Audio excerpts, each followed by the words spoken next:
In the spring month of April, in the year 1841, a declaration passed from the lips of Silas Rutledge, a man already feared for his severity, that sent a shudder through even the most hardened masters of South Carolina's plantations. He announced that his daughter, Catherine Rutledge, a woman of 28 years and heavy in frame, more than 260 pounds, would henceforth live under the entire dominion of one enslaved man, Ezekiel Cross, not as guardian, nor servant, but as her master in all but the legality of name. The white gentry of Colleton County recoiled as though struck. They whispered of moral collapse, of madness, of unnatural rebellion, yet not one among them discerned what Silas was truly setting in motion, nor could they foresee what would unfold between Catherine and the man called Ezekiel in the months that followed. By November's end, the woman's body bore transformations that confounded all who saw her. 13 men lay dead. Cypress Grove Plantation had vanished in smoke and cinder. What transpired between that enslaved man and the planter's daughter? What terror did he awaken in her, or she in him, that emptied that house of the living? To uncover the truth, one must return to the beginning, to that fevered spring in Colleton County, where the air itself seemed to labor under its own weight. The heat arrived early that year, thick as broth, turning the breath to mist. The Combe River wound through the low country like a dark mirror, its surface breaking only for the reflection of Spanish moss, drooping from the oaks like mourning cloth. Rice fields spread to the horizon, slow flooded acres worked by countless enslaved hands. Their bodies half submerged from first light until the last, was a land enriched by torment, prosperity, distilled from agony, all justified by those who declared cruelty to be nature's command. Cypress Grove covered some 800 acres of middling soil. Silas Rutledge, its proprietor, stood neither among the poorest nor the powerful. He owned 58 souls, which placed him above many yet far below the dynasties, whose holdings stretched for miles and whose bloodlines wove through Charleston society. Those families sent sons north to universities, daughters to polished marriages, and bore names that could ruin or redeem a man with a single mention. Silas had wed Elizabeth Yancey in the year 1812, a union chosen for its acreage and respectability. Elizabeth had been orderly, unsentimental, a woman whose ledger was her conscience. She died a year later, giving birth to their only child, Catherine. For nearly 3 decades, Silas raised her alone, consumed by his ambition to breach the inner circle of Colleton County's power. He was tall and severe, with a frame reduced by obsession and hair prematurely silvered. To those who traded with him, he was relentless yet exact, a man who would strip you to the last cent but never break his sworn word. Catherine grew in isolation, her tutors her only company. She moved through her youth like a figure misplaced in her own home. By her late 20s, she had become swollen from years of tonic and tincture, prescriptions for what physicians called female disorders and nervous fits. Her rages came suddenly, shrieking storms of violence that left rooms shattered. Once she struck her father with a letter opener, cutting across the sinews of his hand. Society's women pitied her from a safe distance. Poor Silas Rutledge, they murmured, to bear such a daughter, and once so pretty, now so unhinged. But their sympathy was false. None knew what Catherine had seen at 12 years old. None understood that her madness was not madness at all, but clarity born from horror, the natural reason of one who had seen the truth behind her father's mask. On the 7th day of April, a letter arrived by private courier. Silas, expecting routine accounts, slit the seal and found 3 pages written on fine vellum, sealed in crimson wax. The emblem impressed into it froze his breath, a scythe crossed with a sheaf of wheat, the mark of the brethren of the harvest. 13 men, bound by oath and secrecy. They met in hidden places to perform rites meant, they claimed, to nourish the land through sacrifice. From old Europe they had borrowed the bones of their ritual. From the enslaved, they had stolen its living soul. Their creed was simple. The strong consume the weak, in symbol, in deed, and when required, in flesh. Silas had entered their order in 1822. Over 19 years he had attended dozens of gatherings, some grotesque, others unspeakable. The letter now in his hand declared a debt long owed, $12,000 lost to gambling and unwise ventures, an impossible sum. To repay would mean the selling of nearly all he possessed, land and people alike, the ruin of his estate. Yet the brethren offered another path, a demonstration of faith from those in desperate standing. He was to take his daughter Catherine and deliver her into the absolute authority of one enslaved man. Not as punishment nor pretense, but as a transfer of dominion, enduring 1 full year. That man would govern her body, her daily conduct, her very existence. The act was to be public, announced before the county's gathering of gentry, disguised as a radical treatment for her ailments. The humiliation would be complete. In a culture that preached the sanctity of white womanhood, Silas would proclaim his own child lesser than the enslaved she once commanded, but in exchange, his debts would be absolved. The brethren would restore his standing and preserve his name among the living. That night, beneath the weary flicker of a single candle, Silas weighed the scales of his fate. To refuse meant ruin, perhaps disappearance, for the brethren's reach extended into courts and pulpits alike. To comply meant the sacrifice of his daughter's dignity, a choice his world had long taught him to make, without hesitation. Property before flesh, power before conscience. Before dawn, he set his decision to ink, signed it with a trembling hand, and sent it into the dark. 3 days later, another missive arrived. It contained a single name and a brief account: Ezekiel Cross, age 33, purchased through an intermediary from a Virginia estate, skilled in carpentry, knowledgeable in herbs and healing, and thus began the final season of Cypress Grove. Excellent. Thank you for the continuation. Below is a complete rewritten version of your passage, rendered in the same somber, fog-laden, documentary tone as the earlier part, measured, weary, and spiritually heavy. All factual and narrative details are preserved exactly, but every phrase and rhythm has been reimagined to sound wholly original. Rewritten continuation. The letter had described him as quiet, obedient and skilled, a man of docile temperament. Yet what it did not confess was that Ezekiel Cross had not been chosen at random. His arrival at Cypress Grove had been arranged with precision.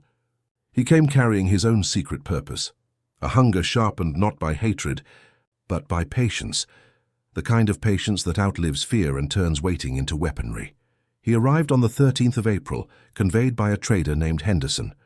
The wagon did not stop at the slave quarters, as was customary, but rolled instead directly to the front steps of the main house. The decision was deliberate, a public crossing of lines that no one dared question. Silas stepped from the shade of the veranda, hand raised against the glare of morning. In the wagon bed sat the man himself, Ezekiel.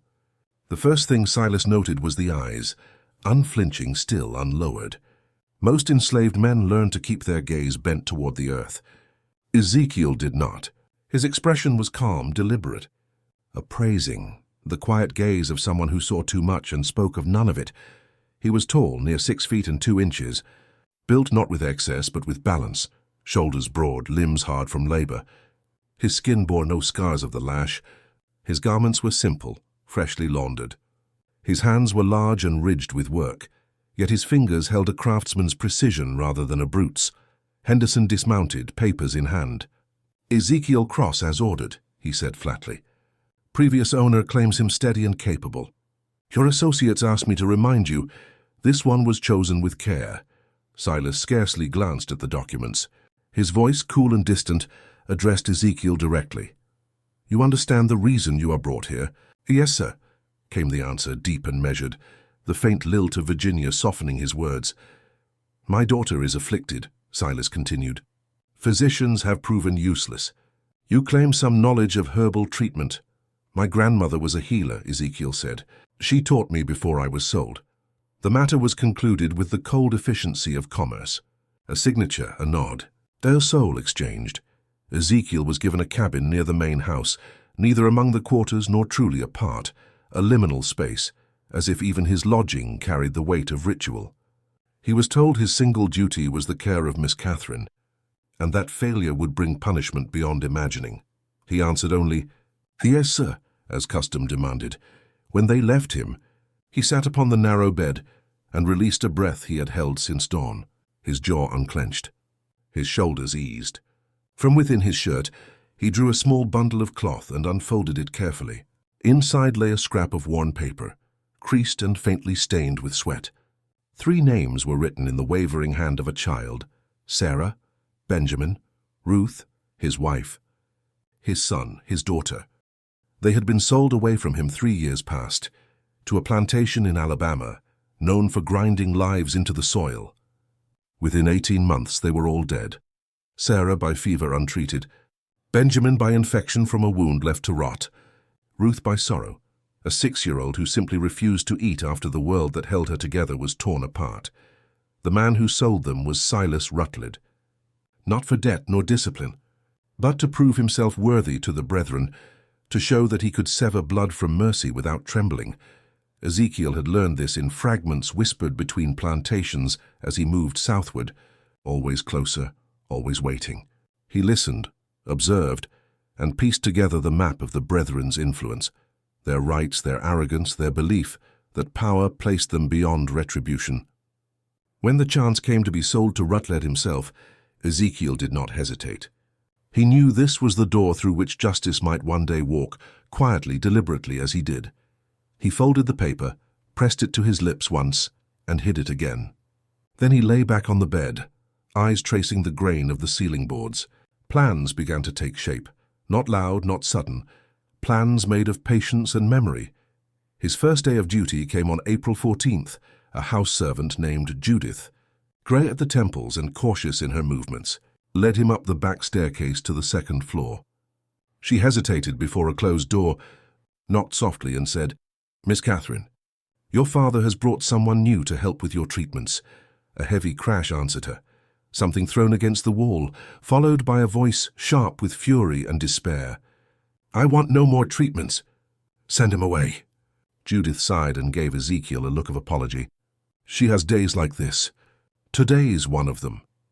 Ezekiel opened the door himself and stepped inside, closing it gently behind him. The room lay in shadow. Curtains shut tight.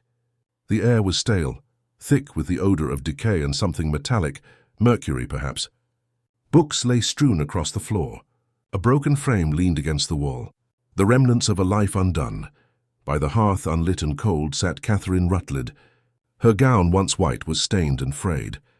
Her dark hair hung loose and tangled. Her face was swollen, her eyes distant, the pupils dull with exhaustion and drugs. Her hands trembled on the armrests of the chair, trembling without pause. When she saw him, confusion crossed her features first, then fear, then anger. "Who are you?" "I told them no more doctors." "I am not a doctor, miss," he said softly. "My name is Ezekiel. Your father sent me to help you." "Help," she spat, the word twisted with bitter laughter. "That is what they all promise. Help means poison. Help means chains. Help means silence." She rose unsteadily, the dressing gown slipping from one shoulder. "They punishes me again, Faisal, for remembering, for speaking, for refusing to forget." Ezekiel did not move. His stillness was his answer. "What are you meant to forget?" he asked quietly. The question stopped her. Her anger faltered. Something like uncertainty flickered in her eyes. "You truly do not know." "I know only that your father says you are unwell," he replied. She studied him, her gaze searching for deceit. "You are not from here." "Virginia, miss." Her lips parted, voice lowered to almost a whisper. "Do you know what happens in this house? What they do in the cellar?" Ezekiel's heart quickened, but his face remained calm. "I do not, miss." "Liar," she said, though the word came without fire. "Everyone lies. It is easier than truth." She sank back into the chair. "Leave me. Tell my father his latest torment has failed."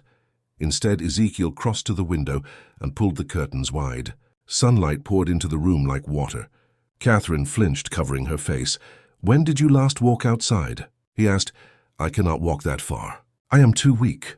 "When did you last eat without medicine to dull the taste?" "The medicine is needed," she murmured. "Doctors insist. What if they are wrong?" Her hands lowered slowly. The sunlight caught her face, softening the lines of pain. She stared at him, half terrified, half hopeful. "What did you say?"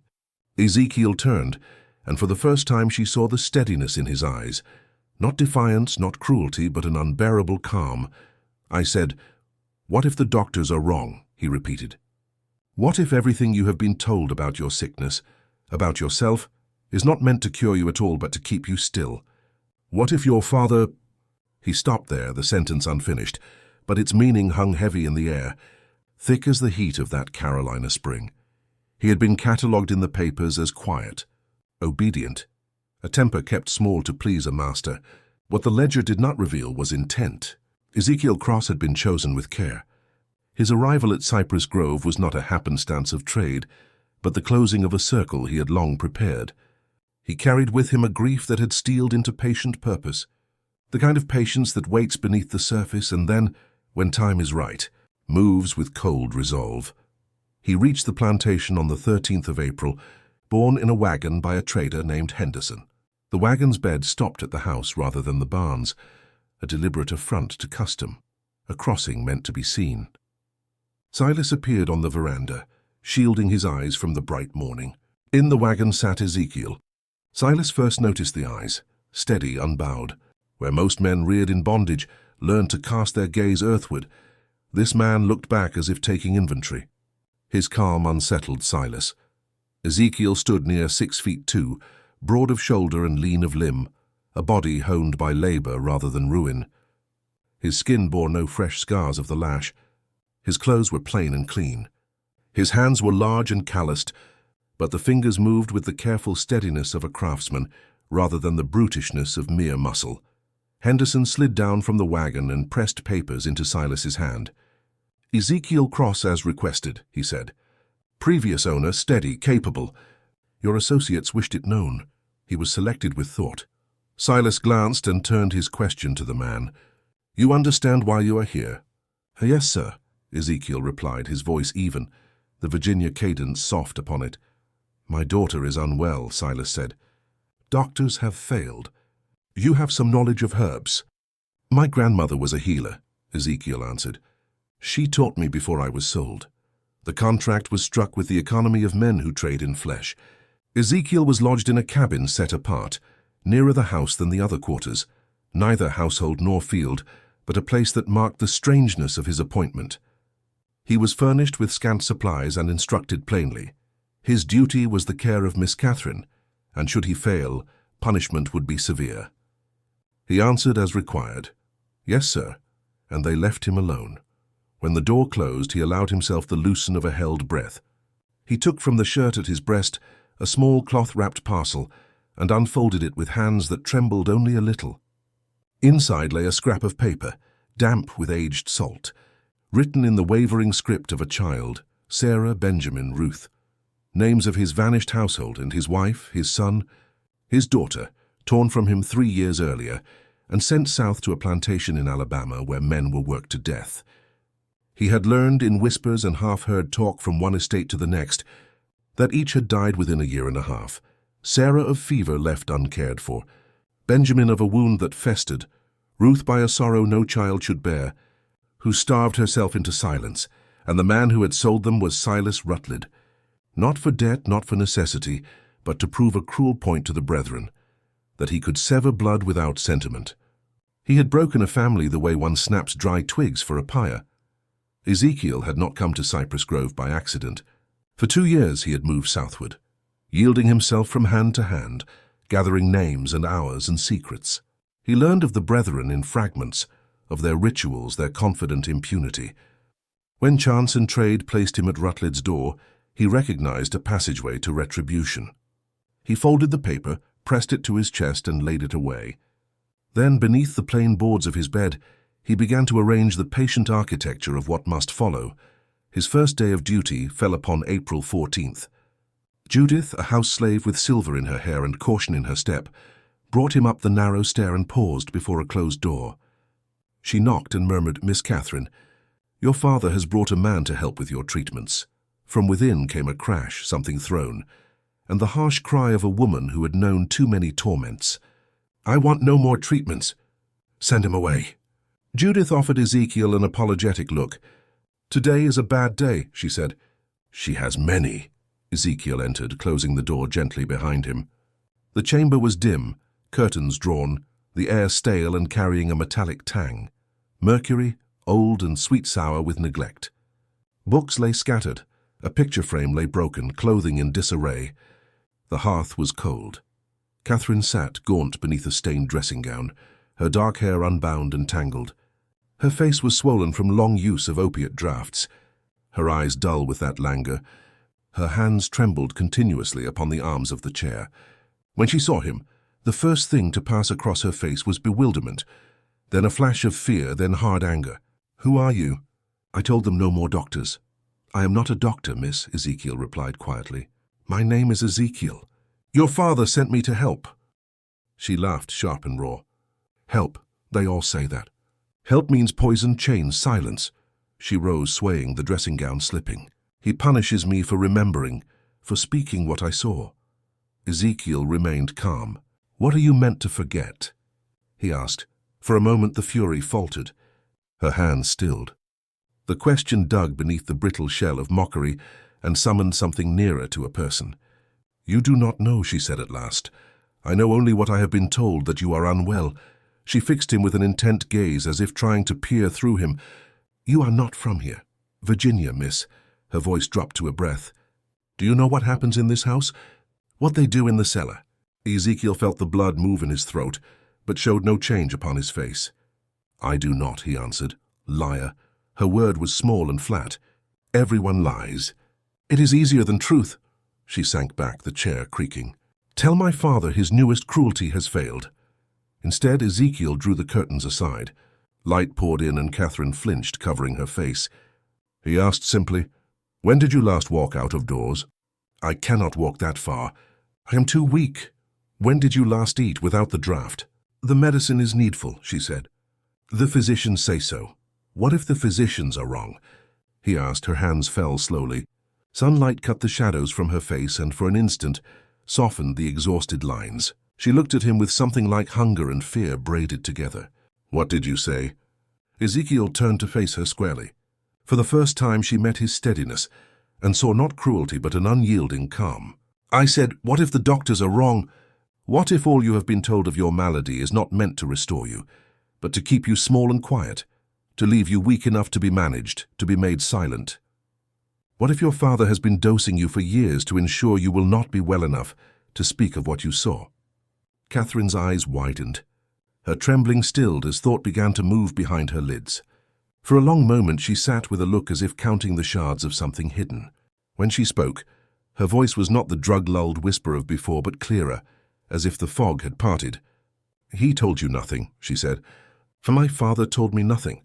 I have no claim to his confessions," Miss Ezekiel said, "but I have learned the signs. I know laudanum and its long work upon the body. Healthy women do not take the shape you have without labor done to make them so." Suspicion crept back into her face. "This is a trick," she said. "You test me." "No test," he replied. "I can help you be well. The road will be cruel. Your body craves the draught. To withdraw it will bring fever and pain. You will seem worse before you grow stronger. Your father will not consent. Then why do you do it?" Her tone was flat, suspicious of mercy. Ezekiel met her gaze without flinch.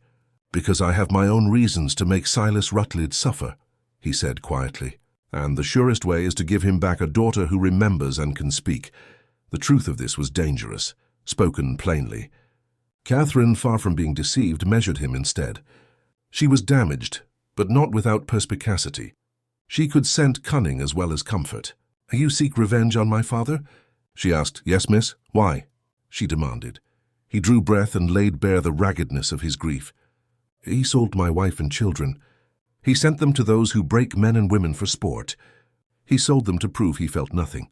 Catherine listened and, as if setting a stone in place, nodded slowly. "The brethren," she said. "He sold them for the brethren, and you know of them." Ezekiel asked. A brittle laugh escaped her, manic at edges. "You will learn," she said. "Those who learn remember." She leaned forward, sudden and fierce. "If I agree to this, if you can make me well, what comes after?" "You will be restored, miss. When you can stand without the draught clouding your mind, we shall decide the rest. I have my vengeance to plan. Perhaps our aims will run together." Catherine studied him as if searching for a seam to pull. At last she spoke, and the words fell cold. "I want them all dead, my father, Judge Pelham, Reverend Crenshaw, every man who stood in that cellar.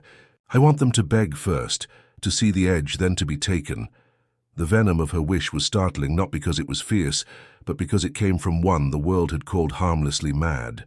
This was not delirium. This was a long-suppressed fury distilled to a single terrible clarity. Ezekiel inclined his head as if to confirm an alliance. "Then we are agreed, Miss Catherine. If we conspire," she said, "we must beware. I cannot speak aloud of any plan." "Nor would I ask it," he replied. She watched him, the pupils brightening dangerously. "Know this, Ezekiel," she said. "I have killed before." The confession landed like ice. She spoke of 3 house slaves who had noticed her lucid moments and might have betrayed them to her father. She could not recall the details for the haze of opiates, yet she remembered the absence thereafter and the official lies. They had run away. She smiled then, and the smile was small and terrible. "If you would use me, then dispose of me. Know that I am no simple victim. I am something else." Ezekiel felt a cold run down his spine.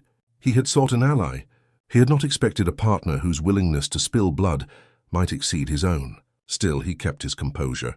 "I believe you, miss," he said. "I will not betray you." "Good." She rose with more steadiness than she had shown in years. "Then we begin," she added after a pause that trembled with finality. "When this is done, I wish to die. I cannot live with what I will have witnessed, nor what I will have done." Ezekiel did not flinch at the demand. "Agreed," he said.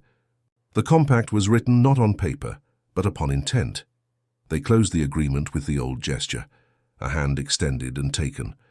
Her grip surprised him with its strength. Over the following week, Ezekiel set about the slow work of undoing a poison made lawful.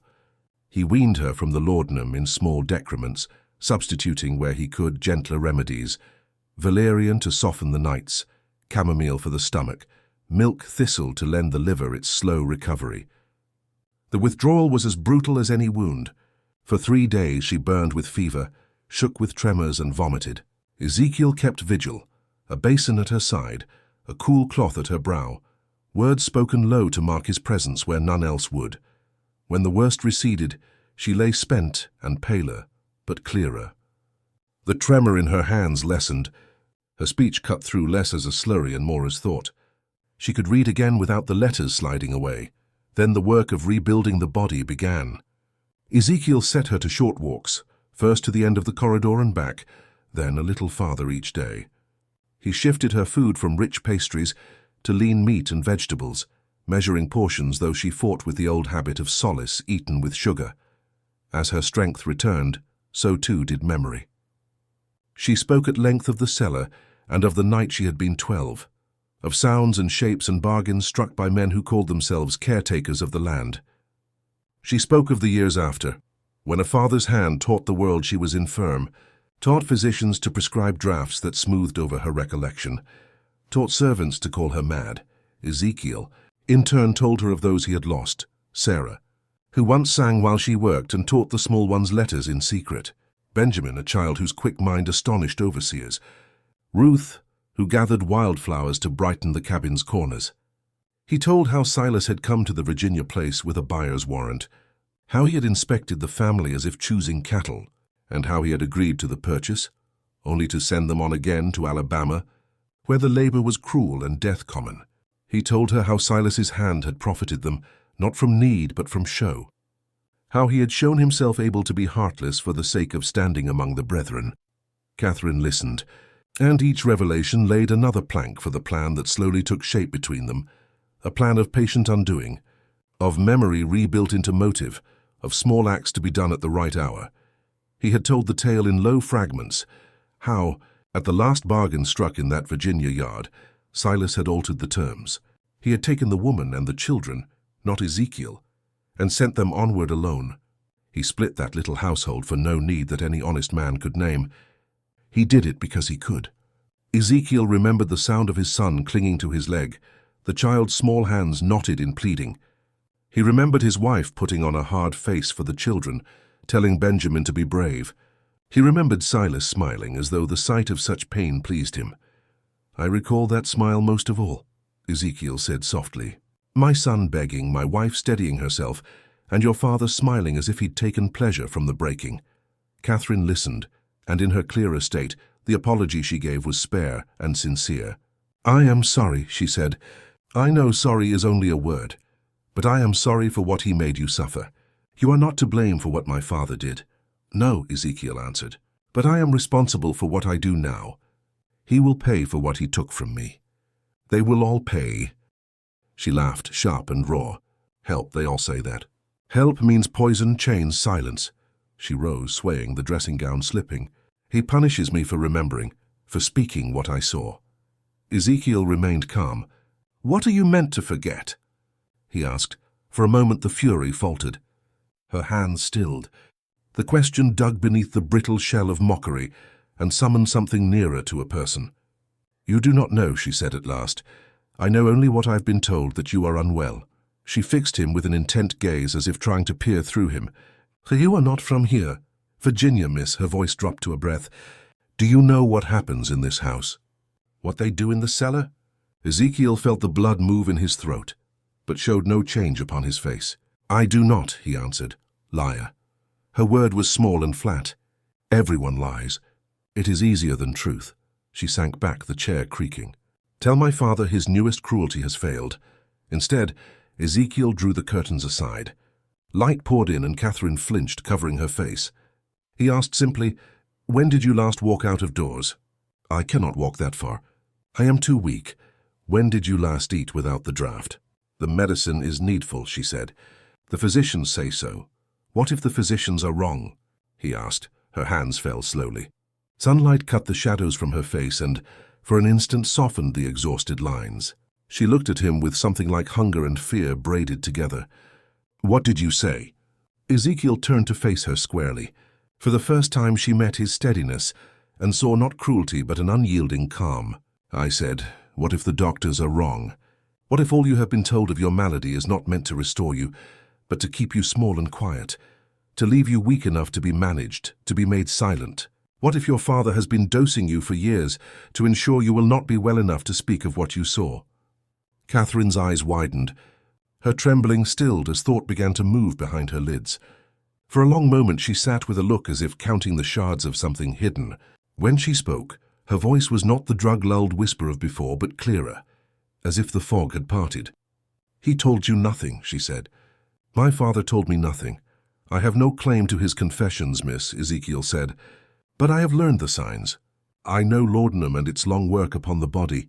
Healthy women do not take the shape you have without labor done to make them so. Suspicion crept back into her face. This is a trick, she said. You test me. No test, he replied. I can help you be well. The road will be cruel.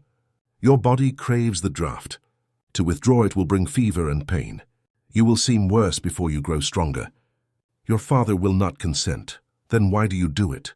Her tone was flat, suspicious of mercy. Ezekiel met her gaze without flinch.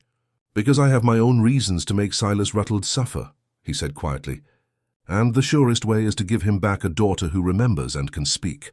The truth of this was dangerous, spoken plainly. Catherine, far from being deceived, measured him instead. She was damaged, but not without perspicacity. She could scent cunning as well as comfort. You seek revenge on my father? She asked. Yes, miss. Why? She demanded. He drew breath and laid bare the raggedness of his grief. He sold my wife and children. He sent them to those who break men and women for sport. He sold them to prove he felt nothing. Catherine listened and, as if setting a stone in place, nodded slowly. The brethren, she said. He sold them for the brethren. And you know of them? Ezekiel asked. A brittle laugh escaped her, manic at edges. You will learn, she said. Those who learn remember. She leaned forward, sudden and fierce. If I agree to this, if you can make me well, what comes after? You will be restored, miss. When you can stand without the draught clouding your mind, we shall decide the rest. I have my vengeance to plan. Perhaps our aims will run together. Catherine studied him as if searching for a seam to pull. At last she spoke, and the words fell cold. I want them all dead, my father. Judge Pilum, Reverend Crenshaw, every man who stood in that cellar. I want them to beg first, to see the edge, then to be taken. The venom of her wish was startling, not because it was fierce, but because it came from one the world had called harmlessly mad. This was not delirium. This was a long-suppressed fury, distilled to a single terrible clarity. Ezekiel inclined his head as if to confirm an alliance. Then we are agreed, Miss Catherine. "If we conspire," she said, "we must beware. I cannot speak aloud of any plan, nor would I ask it," he replied. She watched him, the pupils brightening dangerously. "Know this, Ezekiel," she said. "I have killed before."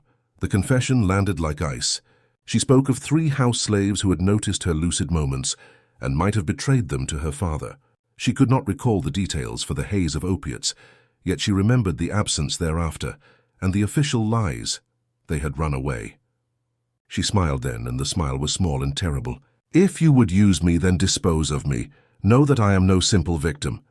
I am something else." Ezekiel felt a cold run down his spine. He had sought an ally. He had not expected a partner whose willingness to spill blood might exceed his own. Still, he kept his composure. "I believe you, miss," he said. "I will not betray you." "Good." She rose with more steadiness than she had shown in years. "Then we begin," she added after a pause that trembled with finality. "When this is done, I wish to die. I cannot live with what I will have witnessed, nor what I will have done." Ezekiel did not flinch at the demand. "Agreed," he said. The compact was written not on paper but upon intent. They closed the agreement with the old gesture, a hand extended and taken. Her grip surprised him with its strength. Over the following week, Ezekiel set about the slow work of undoing a poison made lawful. He weaned her from the laudanum in small decrements, substituting where he could gentler remedies, valerian to soften the nights, chamomile for the stomach, milk thistle to lend the liver its slow recovery. The withdrawal was as brutal as any wound.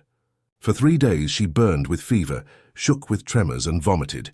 Ezekiel kept vigil, a basin at her side, a cool cloth at her brow, words spoken low to mark his presence where none else would. When the worst receded, she lay spent and paler, but clearer. The tremor in her hands lessened. Her speech cut through less as a slurry and more as thought. She could read again without the letters sliding away. Then the work of rebuilding the body began. Ezekiel set her to short walks, first to the end of the corridor and back, then a little farther each day. He shifted her food from rich pastries to lean meat and vegetables, measuring portions, though she fought with the old habit of solace eaten with sugar. As her strength returned, so too did memory. She spoke at length of the cellar, and of the night she had been 12, of sounds and shapes and bargains struck by men who called themselves caretakers of the land. She spoke of the years after, when a father's hand taught the world she was infirm, taught physicians to prescribe draughts that smoothed over her recollection, taught servants to call her mad. Ezekiel, in turn, told her of those he had lost, Sarah, who once sang while she worked, and taught the small ones letters in secret. Benjamin, a child whose quick mind astonished overseers. Ruth, who gathered wildflowers to brighten the cabin's corners.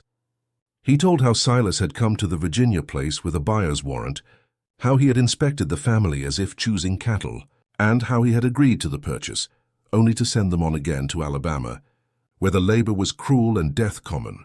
He told her how Silas's hand had profited them, not from need but from show, how he had shown himself able to be heartless for the sake of standing among the brethren. Catherine listened, and each revelation laid another plank for the plan that slowly took shape between them, a plan of patient undoing, of memory rebuilt into motive, of small acts to be done at the right hour. He had told the tale in low fragments, how, at the last bargain struck in that Virginia yard, Silas had altered the terms.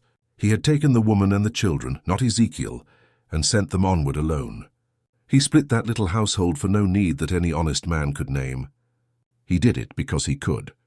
Ezekiel remembered the sound of his son clinging to his leg, the child's small hands knotted in pleading.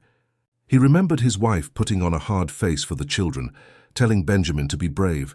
He remembered Silas smiling as though the sight of such pain pleased him. "I recall that smile most of all," Ezekiel said softly, "my son begging, my wife steadying herself, and your father smiling as if he'd taken pleasure from the breaking." Catherine listened, and in her clearer state the apology she gave was spare and sincere. "I'm sorry," she said. "I know sorry is only a word, but I am sorry for what he made you suffer. You are not to blame for what my father did." "No," Ezekiel answered, "but I am responsible for what I do now. He will pay for what he took from me. They will all pay." The formal assembly was set for the 29th of April. 41 people filled the long dining room at Cypress Grove, under invitations that promised an important family announcement. Carriages rolled up the drive and disgorged the county's recognized names. Judge Pelham with his wife Eleanor, Reverend Crenshaw with his daughter, Marcus Fanning and his household, Benjamin Lyle of the bank.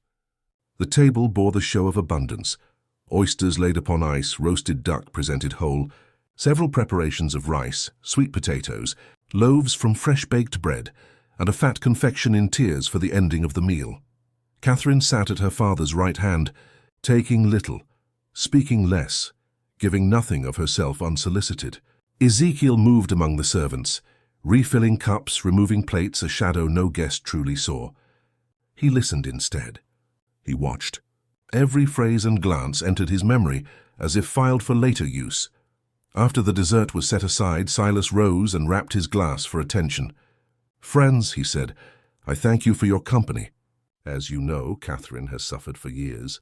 We have tried physicians from Charleston and a specialist from Philadelphia. None prevailed until recently." He nodded toward Ezekiel. 2 weeks past I brought in Ezekiel, skilled in herbs. See how Catherine sits, clearer, more composed than she has been in many a year. A polite murmur moved the room like wind. Beneath the curt civility, judgments shifted and rearranged themselves. Catherine's fingers clenched the linen napkin out of view beneath the table. Ezekiel saw the pressure at her knuckles even as she smiled in a practiced way. Silas continued, the words chosen and slow. "This improvement compels a hard choice. Catherine requires care more constant than our household can spare. After reflection, I have resolved that Ezekiel shall assume full charge of my daughter's welfare. He shall have authority over her treatment, her daily life, and her lodging henceforth." The room altered. Sound narrowed to whispers. Faces closed into confusion. Mrs. Pelham's complexion paled. Marcus Fanning leaned forward. "Silas," he said plainly, "I do not fathom this. You place your daughter under the charge of one you own." "My daughter's health outweighs custom," Silas replied, his voice even. Reverend Crenshaw interposed with a careful civility. "Surely a companion or a nurse, something more fitting, might be found." Silas's mouth hardened. "My choice is made." He turned to Catherine and asked, "Do you not consent, my child?" All eyes fixed upon her. It was the instant of refusal that could have torn the scheme to pieces. It was the instant that could have exposed every secret. Instead, Catherine's answer was the obedient mask of the world she had known. She smiled, small and regulated. "I trust my father's judgment. Ezekiel has shown kindness, and his remedies do help. I am content." Beneath that measured reply, Ezekiel glimpsed what the others could not: the white of her knuckles, the flash of fury in her eyes, the hidden promise coiled and lethal. She performed the role demanded of her. Within, a keening waited. Conversation thinned into embarrassed or hurried talk. Some guests departed before midnight. Others tarried in private corners to press Silas with questions they would not voice at table. Ezekiel overheard fragments as he cleared the room. "Are you certain?" someone asked. "What will folk say?" Another voice, low and grave, Judge Pelham's, murmured, "The brethren will not countenance such exposure." Whatever answer passed between Rutland and Pelham at the study door was soft enough not to be caught, but Pelham's nod and the clap of his hand on Silas's shoulder bespoke acquiescence. When the house quieted and the last carriage had rolled away, Catherine withdrew to her chamber and Silas to his study. Ezekiel set the plates and linens in order, then climbed the stairs with a tray and a cautious step. He knocked and entered when bidden. Catherine sat by the window in the same gown as at table, staring into the dark of the grounds. She did not turn when he came in. "It is done," she said. "You are officially my keeper. Property of property. How far our customs will bend."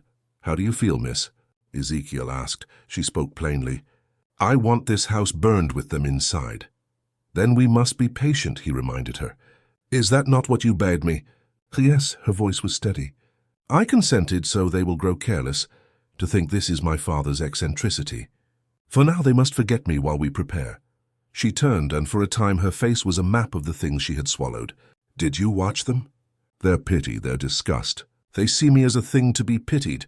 And what shall we do?" Ezekiel asked. She rose and opened a small wooden box from her dresser. In it lay pages folded and creased, her handwriting dense upon the margins. "I have written everything I recall for years," she said. "Dates, names, the manner of rituals. I've coded it so that if found at random it looks like nonsense, but I can decipher it. We possess enough to destroy 20 men should we gather proof." "Will anyone heed us?" Ezekiel asked, the doubt plain in his voice. "A woman recently freed from laudanum and an enslaved man." "Not by words alone," she answered. "We need something that cannot be dismissed, evidence that is physical and specific." She drew forth a particular page and smoothed it with a finger. "They keep a ledger." Ezekiel's breath caught. "A ledger?" he repeated. "A ledger," she said. "The brethren record all manner of their deeds, meetings, names, the dates of offerings. They keep one so that each man's guilt is proof against another should a quarrel arise. My father mentioned it once, boastful and careless, before he believed I could remember. It is kept below in the cellar. There is a secret chamber beyond the main vault. I never saw what lay within, only heard talk. That is where they store what they dare not risk losing." Ezekiel felt a mingled rush of dread and elation. Such a book would lay bare the order that governed those men. To possess it would be to possess accusation itself, but to take it would mean descent into their intimate spaces, into the belly of a machine made to smother truth.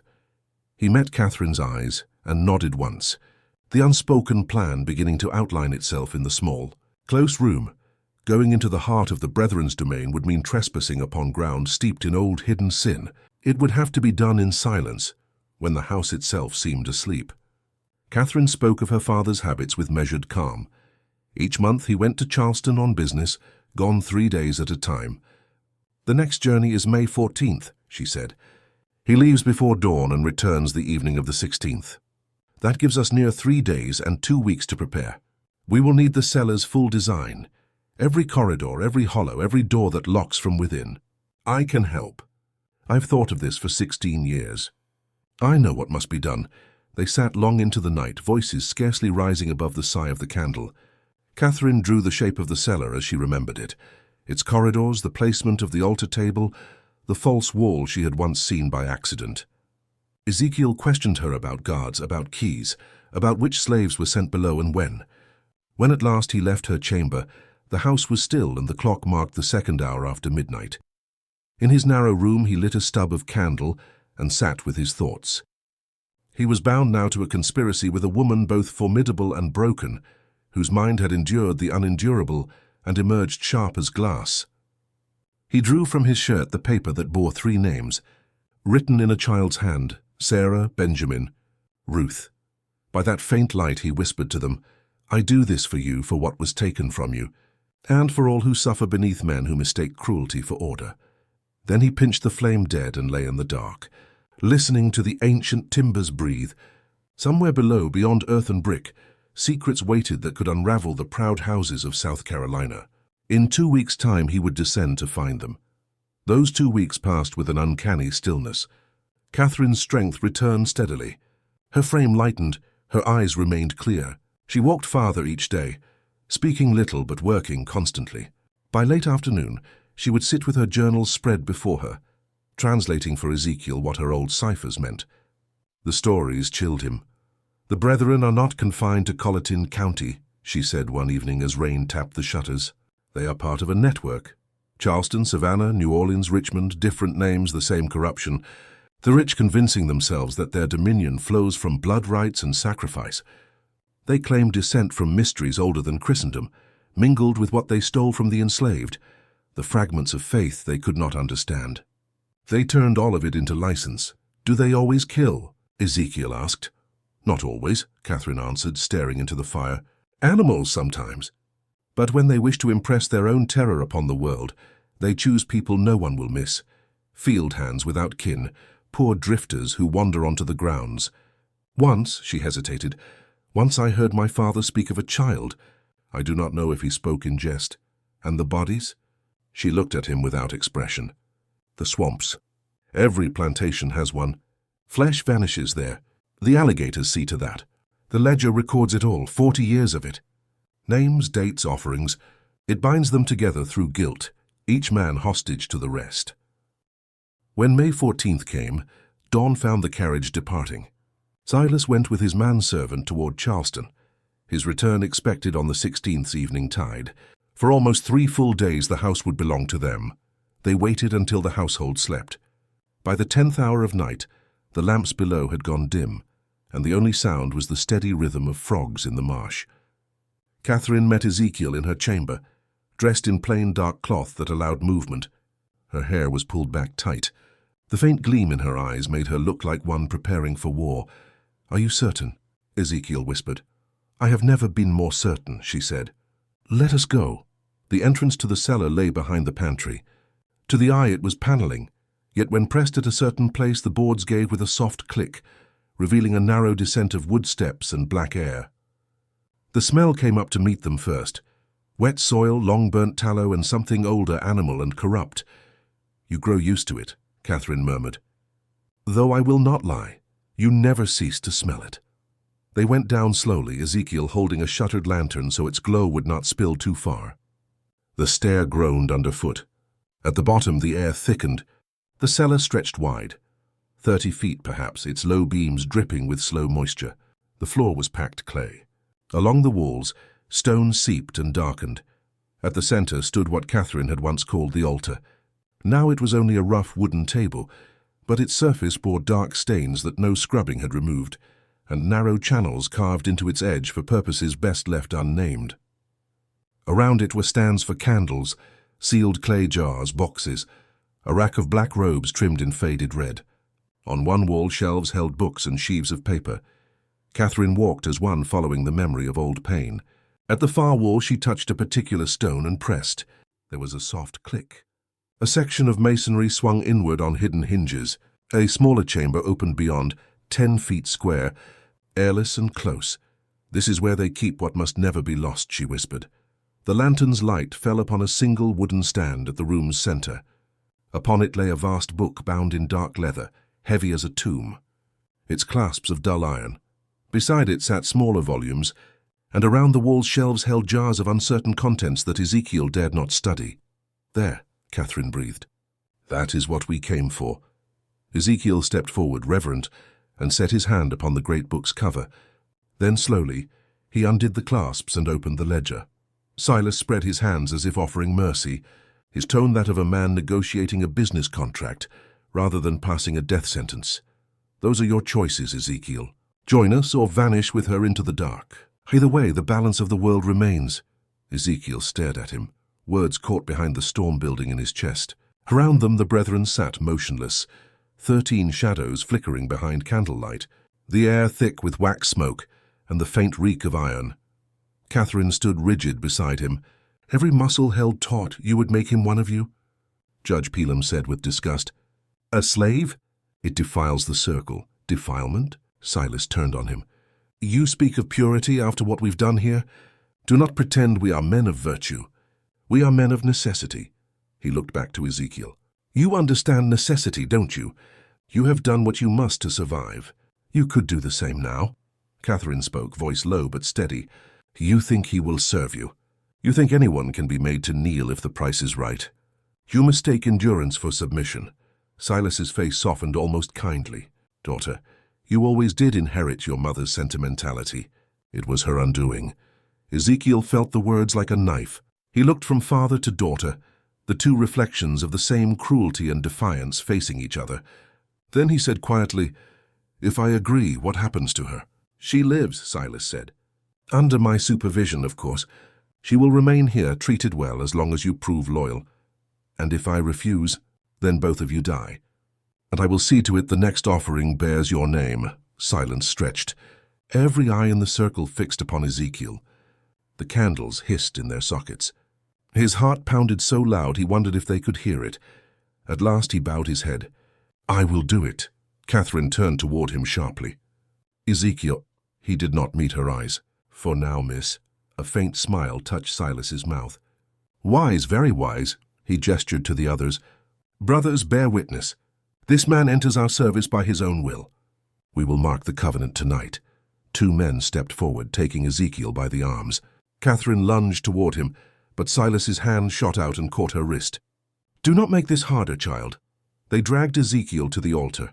The crimson cloth gleamed like blood in the candlelight. One of the brethren brought a bowl, another a long iron knife heated until its edge glowed dull orange. Blood binds us all, Silas intoned. Through it the land is fed, and through the land we are sustained. He lifted the knife. Ezekiel did not struggle. The blade touched his forearm. Searing pain, the smell of burnt flesh, and blood welled into the bowl. Silas nodded to one of the men, who dipped his fingers in the blood and traced a symbol across Ezekiel's brow. "It is done," Silas said. "You are bound." They released him. Ezekiel swayed but did not fall. His gaze found Catherine's. Her face was white with fury and disbelief. Silas turned to the circle. "The rites are complete. Return to your homes. The rest we will discuss privately." One by one the brethren rose and filed out, leaving the three of them in the flickering half-dark. When the last footstep faded, Catherine whispered, "Why?" Ezekiel looked at her, eyes hard as flint. "Because you were right. They think I will kneel. Let them think it." Silas smiled faintly, misreading everything. "Good. Tomorrow we will begin your instruction." But Ezekiel only said, "Tomorrow." "Yes," and watched the candlelight glimmer on the ledger still open behind Silas's chair. In his mind, the plan was already forming, slow, patient, merciless, and his actions tomorrow would determine whether she lived long enough to finish what they had begun. Silas's words hung in the dim cabin, heavy as the humid air. Ezekiel could hear the faint chorus of frogs outside, the soft rustle of night wind against the cypress trees. Somewhere out there Catherine was hiding, alive, defiant, waiting. He couldn't show what the knowledge did to him. He bowed his head slightly. "I understand." Silas regarded him for a long moment, studying his face the way he might assess a new horse. Then he smiled, slow and satisfied. "Good. You're a clever man, Ezekiel. I believe you'll see reason before this is over." He turned toward the door but paused, his hand on the frame. "One last thing. When you stand before the altar tomorrow, remember, this isn't about belief. It's about obedience. The only real sin is disobedience. That's what destroyed Eden. Don't make the same mistake." Then he left, closing the door behind him. Ezekiel stood motionless for a long time, staring at the wood grain where Silas's hand had rested.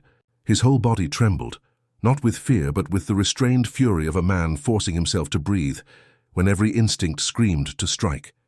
He sat on the cot, elbows on his knees, head bowed. "She's alive." The thought repeated like a heartbeat. She's alive. He doesn't know where.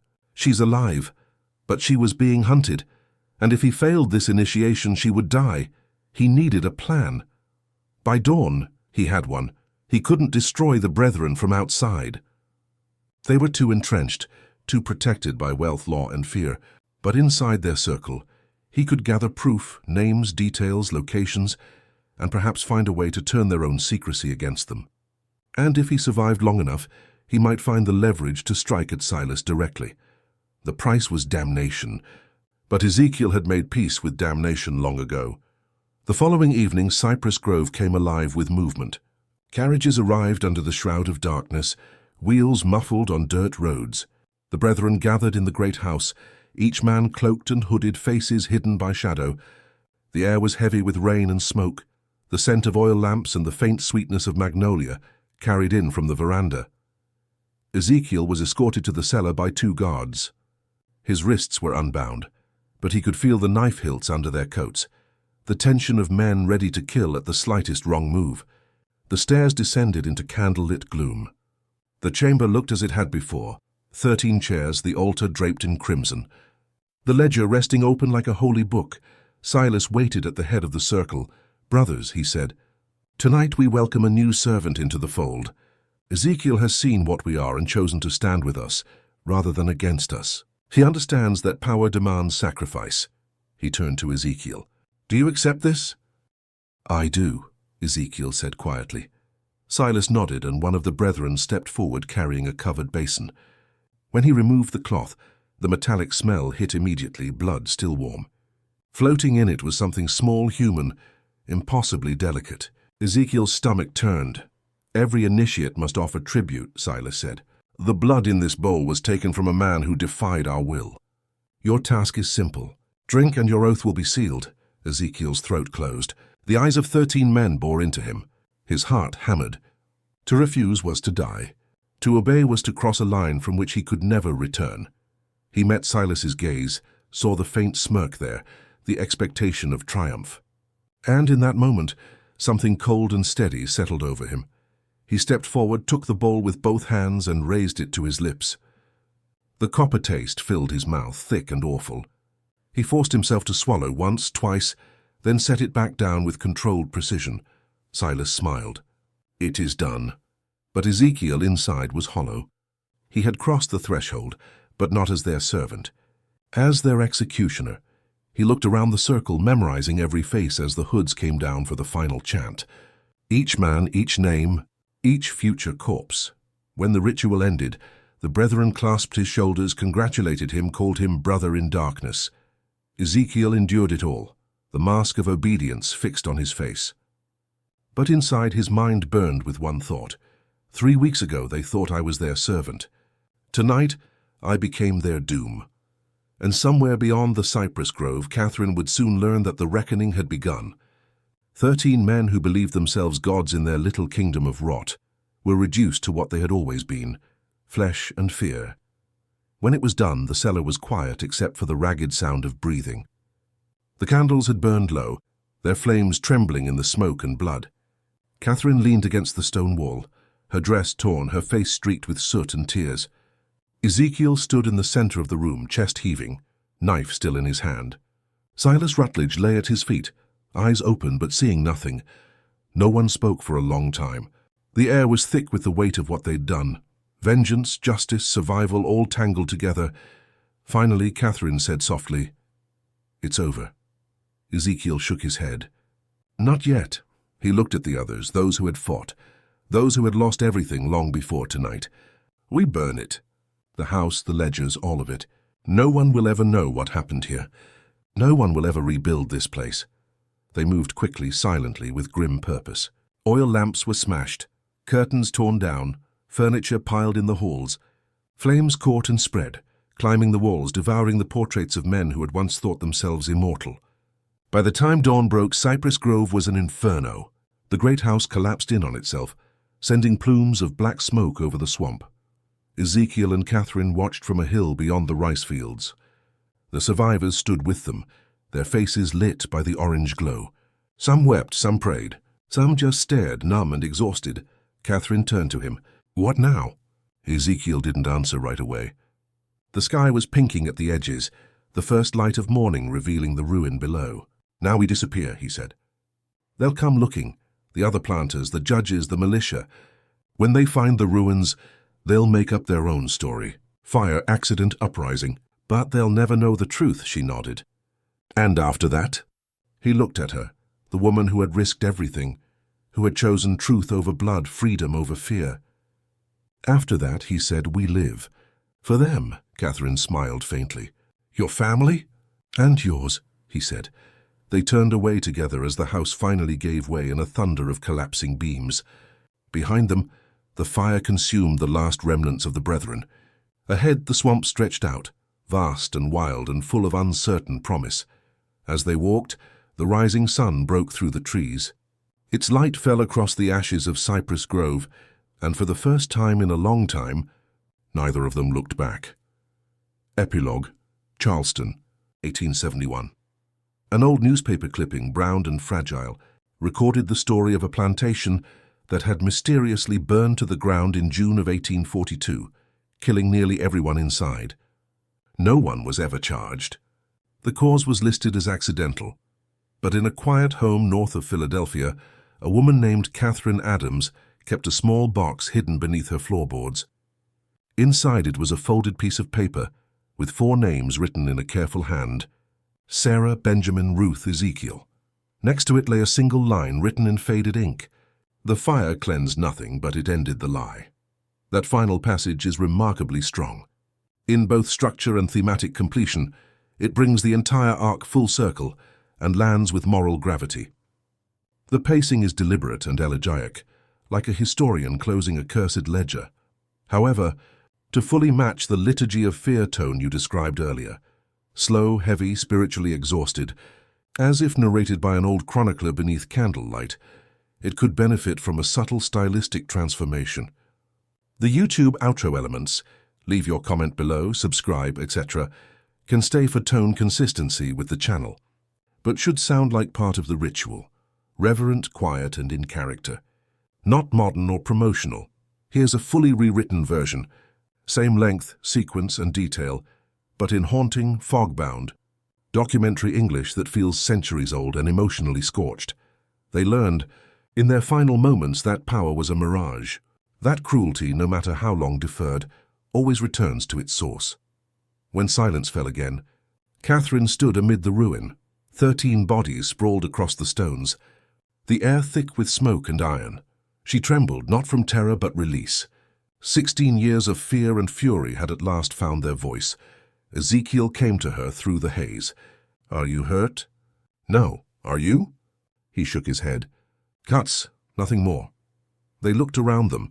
This chamber that had once been consecrated to wickedness, now a tomb. "What do we do now?" he asked.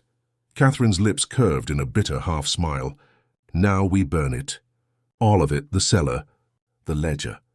The proof. We leave no ghost behind. That evidence could bring justice," he said. She gave a soft, broken laugh. "Justice?" He turned, seeing the blood, the ruin. "This is justice. If we carry the ledger to any magistrate, what happens? We are hunted, hanged. The brethren in other counties come for us. This ends only if all believe Cypress Grove perished by accident, if nothing remains to tell the truth." He saw that she was right. "Then we burn it," he said. For 2 hours they prepared. The freed hands that had fought beside them slipped away before dawn, returning to their plantations as though nothing had happened. They would not speak. They could not. Silence was survival. Catherine and Ezekiel poured oil through the chamber, stacked timber and kindling, and placed the bodies where discovery might suggest tragedy, not rebellion. Upon the altar they set the ledger and the journals. "Every record of the brethren's deeds." "Wait," Ezekiel said. He opened the ledger and found the entries bearing his family's names. He tore them free, folded them, and slipped them against his heart. "For them," he whispered, "so they are not forgotten." Catherine nodded, then lowered her candle to the oil-soaked floor. Fire bloomed. It spread like judgment, slow, devouring, unstoppable. They fled the cellar and stood in the yard as the flames took the house. From a distance, the great columns of Cypress Grove glowed like the ribs of a dying beast. By sunrise, the story was already writing itself in smoke. A tragic accident, a master and his guests perishing below. No one would question it. No one ever did. Catherine turned to him. "What will you do now?" "Go north," he said. "Use the confusion to vanish. Build something that helps others do the same. I cannot bring back the dead, but perhaps I can save the living." "And I will go north as well," she said softly. "I have money hidden from my father's accounts, enough to begin again. But I will not forget. I will write what happened here, encode it, hide it, leave it for a future that can bear the truth." He looked toward the flames. "They will try to bury it." "They will," she said, "but truth is patient. It waits." They remained until the fire consumed everything, until the plantation was ash and bone, until the swamp wind carried away the last scream of Cypress Grove. Then, as dawn broke, they walked in opposite directions. Catherine north, toward Charleston, and the long road to Philadelphia. Ezekiel west toward the borderlands where free hands vanished into the wild. They never met again. The official tale was exactly as planned. 13 gentlemen of Colleton County perished in a sudden fire. Full honors, solemn funerals, eulogies carved in stone. Catherine Rutledge, her father's mad, unfortunate daughter, was said to have died as well, locked in her chamber. A sorrowful footnote to a greater tragedy. No one asked questions. The enslaved who knew stayed silent. Silence was safer than truth. Within months the survivors were sold, scattered, their secret buried with them. Years passed. The ruins were cleared. The land was sold. Cypress Grove was forgotten, at least by those who wished to forget. But in the quarters and the swamps, whispers persisted. Stories of the night the masters burned, of the reckoning that came to those who believed themselves gods, of a woman and a man who brought the fire. The story changed with each retelling, becoming legend, becoming myth. But its marrow remained. That power is never eternal and cruelty never safe. In 1863, Union soldiers uncovered tunnels and bones where the house once stood. They noted strange carvings, strange symbols, but the war was moving, and history moved with it. In 1971, demolition workers found a sealed journal in a wall. It bore names, dates, and ritual entries, but was written in code. Before scholars could decipher it, the journal vanished from the county archive. Some say it was destroyed, others that descendants of the Brethren reclaimed it. A few whisper it still exists, waiting for the right hands to find it. This much is known: 13 men of prominence died by fire in 1841. No body was ever found for Catherine Rutledge, and no bill of sale records the name Ezekiel Cross, though. Stories linger of a man who helped the hunted reach freedom, one who had faced the masters of the Old South and survived. Whether truth or folklore, it does not matter, for truth often hides not in ledgers or records, but in the memory of those who refuse to forget. And so we end this account as we must, with remembrance. Because power built upon cruelty is dust. Because memory endures. Because the fire once lit still burns in the stories we tell. Tell me, listener, do you believe the ledger still exists? Do you think the truth still waits in the dark? If you would keep these stories alive, if you would remember what others tried to erase, stay with us. Subscribe to Liturgy of Fear. Share this tale with one who listens closely to the ghosts beneath history. These voices must not vanish. Their ashes are still warm.